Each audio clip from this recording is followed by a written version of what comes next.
네, 여러분 반갑습니다. 부총장 이혜식입니다.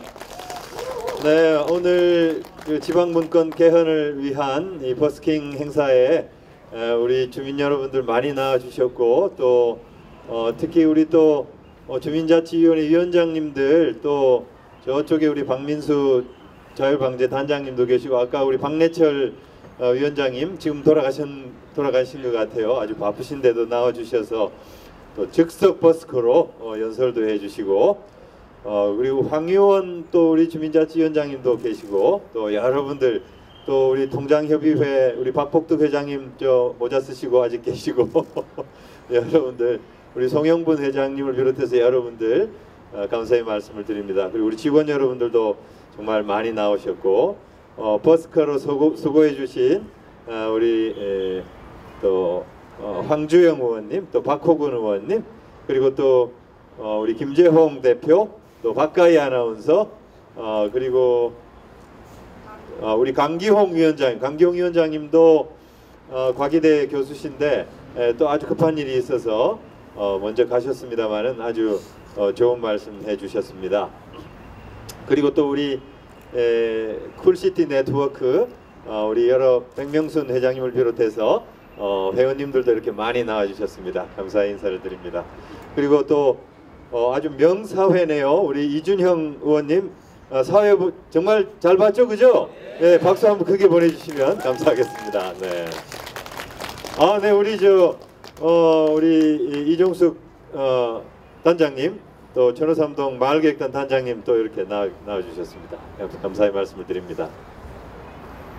앞서서 여러분이 좋은 말씀을 해주셔가지고 제가 더 보탤 말씀이 별로 없습니다만은 정말 우리가 이번에 개헌을 하는데 정말 지방분권과 관련해서는 내용을 좀 대폭 보강해서 개헌이 됐으면 좋겠다. 그게 지방분권 개헌이라고 딱 잘라서 말씀드릴 수가 있는 거죠. 중요한 세 가지 이슈가 있는 거죠, 그죠?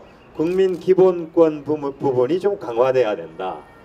그리고 지방분권 개헌. 그리고 국민들이 가장 관심이 크고 또 정치권에서도 가장 초미의 관심사이고 또 분란도 많은 그것이 이제 권력구조 개편이죠. 그죠? 지금 5년 대통령 단임으로 되어 있는데 이거를 4년 중임제로 바꿀 거냐 또 내각제로 바꿀 거냐 프랑스처럼 이원 집정부제로 바꿀 거냐 대통령 총리 따로 뽑는 그런 형태로 갈 거냐. 그래서 이 세 가지의 중요한 이슈가 있는데 그동안 헌법을 바꾸려고 무던 노력을 많이 해왔잖아요, 그죠? 정치권에서 특히. 그런데 지금까지 한 번도 1987년 이후에 바꾸지 못한 이유는 이 권력구조 개편과 관련해서 정치권의 논란이 너무 컸기 때문이죠, 그죠? 서로 이렇게 당리당략이 서로 다르고 또 정치권에서 너무 첨예하게 갈등을 빚고 모든 이슈를 빨아들이는 블랙홀 같은 그런 이슈였기 때문에 쉽사리 개헌을 하지를 못했죠. 그런데 이제 지난 대통령 선거를 치르면서 대통령 선거 다음에 바로 지방선거가 있으니까 정말 절호의 기회다. 그래서 대통령이 누가 되든지 간에 이번에야말로 한번 헌법을 바꾸자. 그렇게 해서 당시에 5 정당의 주요 후보들이 다 이제 약속을 사실 했던 거죠. 그죠? 그래서 이제 이번 지방선거 때 국민투표에 붙여가지고 약속을 실행해야 되는데 그리고 사실 그 개헌안과 관련해서는 상당히 많은 논의를 그동안 해왔고 정치권에서 합의만 보면 빨리 사실 안은 마련될 수가 있어요. 시간이 부족하다 이것은 어떤 면에서 핑계인 것 같고 다만 이제 지방선거를 앞두고 말하자면 주요 정당의 특히 이제 야당의 생각이 좀 바뀐 거예요.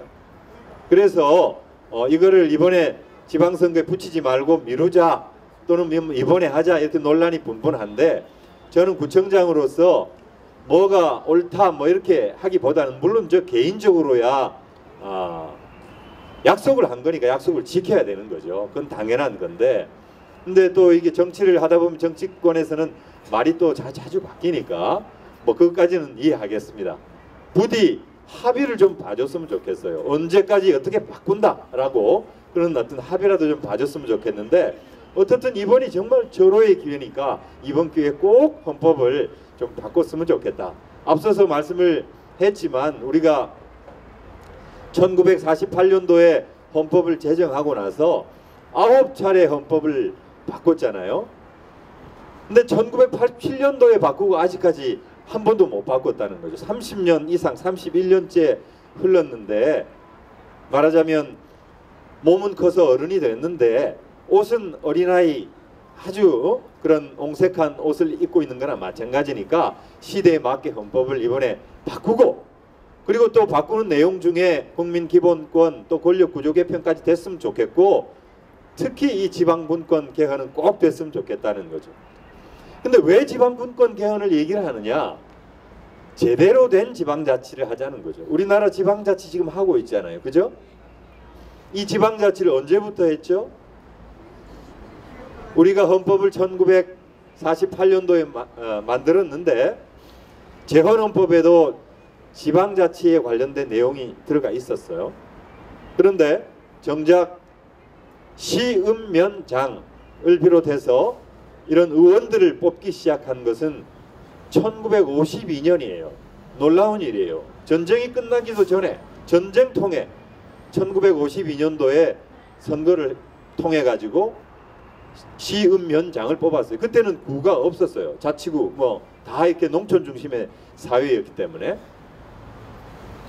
근데 4.19 혁명 나고 나서 또 선거를 한번 했고, 그런데 여러분 아시다시피 61년도에 박정희 군사 쿠데타가 일어났죠. 그 이후에 지방 선거가 없어졌죠. 그리고 유신헌법 때는 지방자치라고 하는 것은 통일이 될 때까지 미룬다, 그렇게 유보를 했던 거고. 근데 묘하게도 1962년도에 박정희 정권이 들어서 가지고 지방자치에 관련된 2개 조항이 마련이 됐는데, 사실은 그 조항 그대로 지금 있는 거예요. 지금 우리 헌법에 그대로 있는 거예요. 물론 그때 당시에는 지방자치제가 실시는 되지 않았지만 규정에는 있었어요. 근데 그 1962년에 마련된 규정이 지금까지 한자도 안 바뀌고 딱 2개 규정이 그대로 있는 거예요. 그래서 헌법은 30년 넘어 못 바꿨지만은 지방자치와 관련된 규정은 1952년부터 1962년 생겼으니까 몇 년 된 거죠? 55년 된 거예요. 지금 우리 대한민국 헌법의 117조, 118조 지방자치 관련된 이 2개 조항은 55년이나 흘렀다는 거죠. 그러고도 한 걸음도 진전을 못했다는 거예요. 그래서 대폭 이렇게 지방자치와 관련된, 아까 우리 박호근 의원님 말씀하셨는데, 우리가 그동안 줄기차게 주장해왔던 이 자치와 관련된 3권, 자치 입법권, 자치 조직권, 자치 재정권, 요 3개, 그리고 이제 요즘은 하나 더 포함해가지고 자치 행정권이라고 얘기를 하기도 하고 또 자치 복지권이라고 얘기를 하기도 하면서 4대 자치권이라고 얘기를 하는데, 3대 자치권이든 4대 자치권이든 이 자치권 부분이 대폭 보강을 해서 헌법 개정을 해야 되겠다. 그리고 아까 얘기가 나왔지만 지방자치 단체가 뭐냐는 거죠. 영어로 하면 다 로컬 가버먼트라고 그러는데, 가버먼트가 정부잖아요. 그죠? 해외에서 다 그렇게 불러요. 근데 우리는 단체라고 부르는 거예요. 왜 단체 하면 무슨 생각이 나세요? 뭐 이렇게 여러 단체가 있잖아요. 그 단체하고 어떻게 지방정부하고 같냐 이거죠. 근데 지방정부로 바꾸고, 또 자치권이라고 하는 그런 국민기본권 중에 자치권도 한번 이렇게 보강을 하고, 그렇게 해서 헌법을 바꿔야, 그래야 우리가 선진국으로 갈 수 있다는 거예요. 사실은 지금 우리가 알고 있는 구미 선진국, 특히 유럽의 그런 지방자치를 정말 잘하고 있는 나라들 중에 선진국 아닌 나라가 없어요. 물론 중동에 석유 많이 나가지고 부자가 된 나라들이 있어요. 그 나라 빼놓고 정말 민주화 그리고 산업화의 과정을 제대로 거치면서 선진국에 이른 나라 중에 지방자치 제대로 하고 있지 않는 나라가 있습니까? 없어요. 지방자치를 제대로 하기 때문에 선진국이 된 거예요. 선진국이 됐기 때문에 지방자치를 하는 게 아니에요. 정말 큰 오해예요. 선진국이기 때문에 지방자치를 하는 게 아니라고요. 지방자치를 제대로 했기 때문에 선진국이 된 거예요. 그래서 우리도 지방자치를 제대로 하면 이 선진국으로 간다는 거예요. 지방자치의 다른 말이 민주주의예요. 민주주의가 뭡니까? 국민이 주인인 나라가 민주주의 아니에요? 그죠? 권한이 누구에게 있는 거예요? 나한테 있는 거예요. 나한테. 국민의 한 사람인 나한테 있는 거라고요. 권력이 밑으로 내려와 가지고 주민들한테 그리고 개인적으로 나한테 와야 그게 민주주의인 거예요. 근데 우리는 대부분의 권력이 대통령을 비롯해서 국회 이런 중앙 정치권에만 모든 권력이 사실은 가 있는 거예요. 그것을 분산해서 밑으로 내려보내고 궁극적으로는 작은 단위의 주민들까지 가야 된다는 게 지방자치고 제대로 된 민주주의라는 거예요. 그렇게 돼야만 주민의 복리와 관련된 또는 생활과 밀접한 것들을 지방 단위에서 공동체 단위에서 다 해결하고 그런 역량이 수렴돼 가지고 국가적인 문제를 해결해 나가는 거죠. 우리가 계속 보는 안전과 관련된 문제.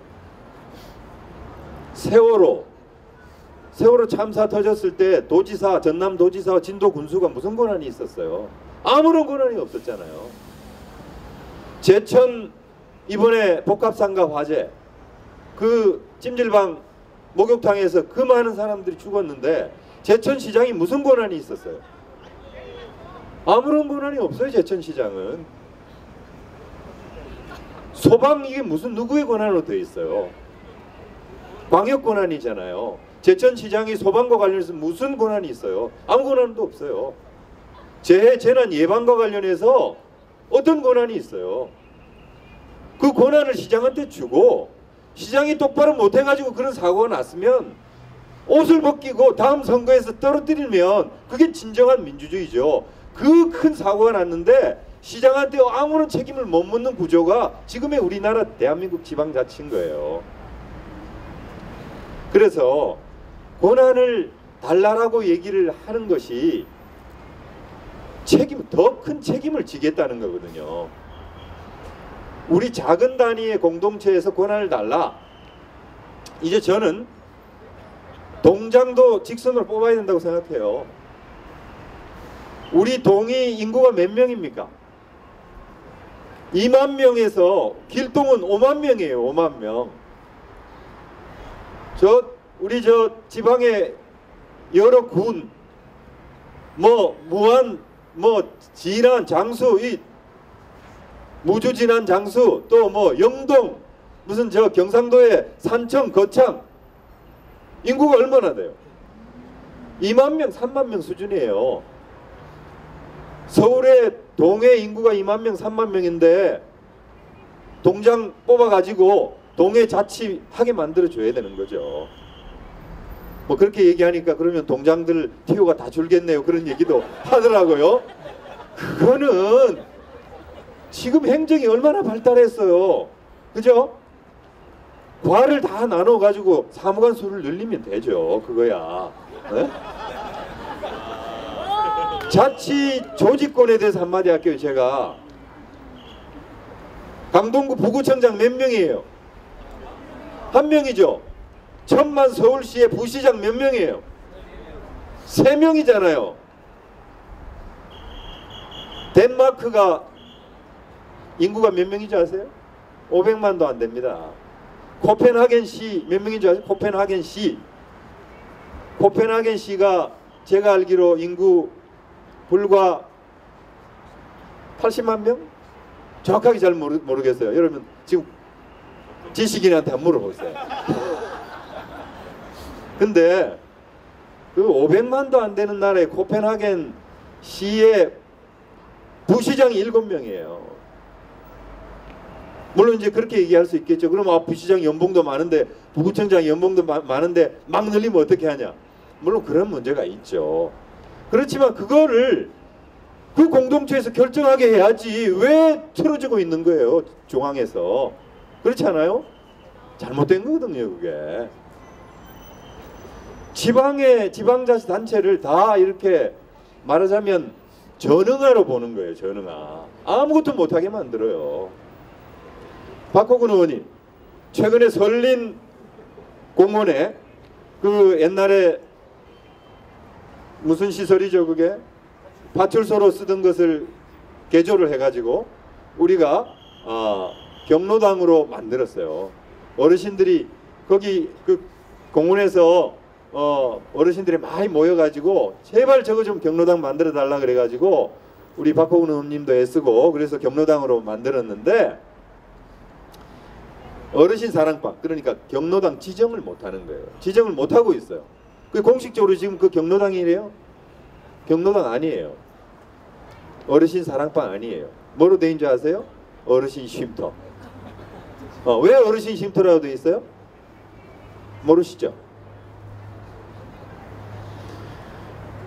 어르신 쉼터 그 어르신 사랑방으로 들어가는 출입문이 규격이 가로가 2m 정도는 돼야 되는데 2cm가 부족한 거예요. 2cm가 부족해가지고 노유자 시설, 말하자면 노인복지 시설로 지정을 못하는 거예요. 그래서 운영비를 들이지는 못하는 거예요. 근데 그게 말이 됩니까? 아니 이게 입구가 좀 부족하다 그래가지고 어르신이 못 들어가요? 그게 아니잖아요. 근데 우리 직원은 당장 어떻게 생각하느냐? 지침에 그렇게 돼 있으니까 선뜻 지정을 못하는 거예요. 그 제가 그걸 듣고 그냥 구청장이 해가지고 하면 되지. 내가 책임질 테니까 해라고. 그래서 이제 하기로 했어요. 근데 제가 우리 직원을 탓하는 게 아니에요. 우리 대한민국 행정이 다 이렇게 돼 있어요. 우리 직원이 말해요. 어떤 상급부서 서울시 지침 무슨 그 보건복지부 지침 이런 데 돼 있는 거 그거대로 안 했다가는 문책을 당하니까 그런 거예요. 감사원에서 감사를 나오고 서울시 감사실에서 감사를 나와가지고 감사를 하면 왜 지침대로 안 했냐 이렇게 하니까 지침대로 안 하면 뭐 견책을 주고 주의를 주고 이러니까 하지를 못하는 거예요. 그게. 우리 강경 아까 위원장님 말씀을 하셨는데 지방자치단체는 주민의 복리에 관한 사무를 처리하고 재산을 관리하며 법령의 범위 안에서 자치에 관한 규정을 제정할 수 있다. 이게 헌법 117조입니다. 117조 1항인데 법령의 범위 안에서 라고 하는 거를 어디까지 확장하냐면 그냥 일반적으로 법령하면 법, 시행령, 시행규칙 정도까지예요. 제가 보기엔. 그런데 우리 대한민국의 행정은 어디까지냐? 법, 시행령, 시행규칙, 훈령, 예규, 지침, 업무 편람까지 다 이거 중앙에서 한 그대로 지금 해야 되는 거예요. 실제로 우리 직원들이 지금 그렇게 하고 있어요. 왜? 감사를 그렇게 나오니까. 감사해가지고 그렇게 안 하면은 왜 이렇게 안 했냐고 책임을 물으니까. 물론 그거 뭐 자치단체장이 소송하고 막 한번 붙자 그러고 뭐 싸우면은 저는 뭐 그런 미세한 부분에서 우리가 이긴다고도 보지만은 뭐 매번 그런 거를 중앙정부하고 싸울 겁니까? 싸울 수가 없거든요. 우리 서울시장님이나 되니까 청년수당 가지고 이게 중앙정부하고 붙지 우리 직원들이 무슨 힘이 있어서 중앙정부하고 붙겠어요. 그래서 지방분권 및 지방행정체제 개편에 관한 특별법에 보면은 보충성의 원리라는 게 있어서 그게 법으로 다 규정이 돼 있어요. 주민의 생활과 직결된 사무는 기초에서 하고 기초지방정부에서 못하는 거는 기초지방자치단체에서 못하는 거는 광역단체가 하고 광역단체에서 못하는 거는 중앙정부가 한다. 이게 보충성의 원리고 이 보충성의 원리가 법에도 들어가 있어요. 근데 이게 하나도 안 지켜주고 있는 거예요. 왜? 다른 법들이 다 있으니까 법끼리 다투잖아요. 그리고 지방행정체제 개편에 관한 특별 이건 그냥 뭐 그 법 그냥 선언적인 규정이지 뭐 그게 무슨 지켜라고 있는가 요렇게 하니까요. 근데 그거를 이 보충성의 원리를 헌법에 넣어야 된다는 거예요. 헌법에 넣으면은 이제 법률보다 우위에 있으니까 그걸 그렇게 할 수 있는 거예요. 주민의 생활과 직결된 사물을 다 처리할 수 있게 되는 거 아니에요. 구청장이 유턴 하나 못 만들잖아요. 지금 유턴 주민들이 요구하는데 서울시장으로 권한으로 돼 있지만 경찰청에 지금 강제 유임돼 있어요. 서울시장님도 여기 우리 저 조금만 가면은 성심병원 사거리 유턴 만들어 달라고 새로 입주한 강동 팰리스 주민들이 그렇게 얘기를 해도 유턴 못 만들잖아요. 지금 그죠? 왜? 권한이 없으니까. 권한이 강제 위임돼 있으니까. 반려동물 천만 시대인데 반려동물 놀이터 우리 강동구에 반려동물 놀이터 있습니까? 공식적으로 지정된 놀이터 있어요? 50만이 사는 이 큰 자치구에 반려동물 놀이터 있어요? 없어요? 없어요. 하나도 없어요. 만들 수 있게 되어 있어요. 10만 평방미터 넘는 공원에 만들 수 있도록 되어 있어요. 근데 10만 평방미터 넘는 공원이 몇 개나 됩니까? 자치구에. 거의 없어요. 거의. 우리 고덕산 여기 일자산 명일근린공원 이런 정도의 큰 규모의 공원 정도뿐이에요. 근데 반려견 놀이터는 어디에 있어야 되는 거예요? 반려견들이 있는 데 있어야 되잖아요. 주거지 근처에 있어야 되잖아요. 그러면 조그마한 근린공원에 반려견 놀이터를 만들 수 있게 해줘야 되는 거 아니에요. 근데 왜 그거를 그렇게 틀어지고 있는 거예요? 시행규칙에 왜 그렇게 규정을 해놨어요? 모든 걸 조항에 다 틀어지고 있는 거예요. 그래서 뭐 이제 아까 다 나왔던 얘기입니다만은 이런 어떤 시스템을 이제 좀 바꿔야 된다. 그러니까 지방자치 제대로 된 지방자치를 하자 그러면은 아직 멀었다 이렇게 얘기를 하는 거야. 아직 멀었다. 뭐 지방자치 단체장, 지방의회 의원 보면은 자질도 부족하고 뭐 사고나 펑펑 치고 그렇기 때문에 아직 멀었다 이렇게 얘기를 하는 거예요. 근데 기본적으로 자치단체장이나 의원들의 권한을 높여주자는 게 아니에요. 아까도 얘기를 했지만은 민주주의의 기본 원칙이라는 거죠. 중앙의 권력을 밑으로 내려보내서 근본적으로는 주민들한테까지 다 돌아가게 하자는 게 기본적인 원칙인 거예요. 그렇기 때문에 이렇게 자꾸 유보적인 논리를 내세우는 것은 군사정부 때나 지금이나 똑같은 거예요. 유신헌법 만들어가지고 지방자치를 통일이 된 이후에나 하자라고 유보한 그런 그 사고방식이 거의 비슷하다는 거죠 지금. 그래서 이번에 지방분권 개헌을 꼭 해야 된다. 그리고 기본적으로 이런 제대로 된 어떤 지방자치를 해야 우리가 3만 불 이제 선진국 문턱까지 왔는데 선진국으로 가고 국민들의 역량을 모아야 되는 그런 구조를 만들어야 되거든요. 얼마나 우리 국민들이 똑똑한 국민들이에요. 그리고 또 우리 직원들 지금 새로 들어오는 직원들 얼마나 똑똑한 직원들이 막 80대 1, 100대 1 거쳐가지고 들어오잖아요. 그 직원들이 그냥 중앙에서 마련된 그런 세세한 업무 편람이나 보고 행정이나 하고 있어야 되겠습니까? 우리 주민들이 요구하는 거 이렇게 맞나 안 맞나 따져가면서 우리가 해결할 수 있나 안 없나 따져가면서 창의적으로 행정을 해야지. 그래야지 이게 전체적으로 민주주의적인 어떤 원칙에도 맞고 그리고 또 우리의 역량 한데 모아가지고 선진적인 그런 사회로 가고 우리가 당면하고 있는 저출산 고령화 특히 이 저성장 이런 범국가적인 큰 문제도 사실은 해결할 수 있는 거죠. 중앙정부에 맡겨가지고 지금 다 안 됐잖아요. 저출산 문제 중앙정부에 틀어지고 몇십조를 갖다 쏟아 부었는데 지금까지 해결된 게 있습니까? 일본 같은 경우에 아주 창의적인 행정을 통해서 출산율을 올리고 있는 우리나라 장흥군 같이 출산 축하금을 엄청나게 줘가지고 출산율 올렸는데 그 주부들이 조금 한 2, 3년 살다가 딴 데로 이사 가버리는 그런 형태의 행정이 아니고 그야말로 사람이 모이고 또 아이를 낳고 교육을 잘 만들고 그렇게 해가지고 출산율을 높인 그런 모범적인 사례들이 있다니까요. 자치나 이런 걸 통해 가지고 그게 가능하다는 거죠. 그래서 그런 면에서 말이 뭐 좀 흥분되고 제가 길어졌는데 이번에야말로 정말 지방분권 개헌을 꼭 했으면 좋겠고 우리 중앙정치권에서 개헌 일정에 대해서 좀 합의를 봐가지고 정말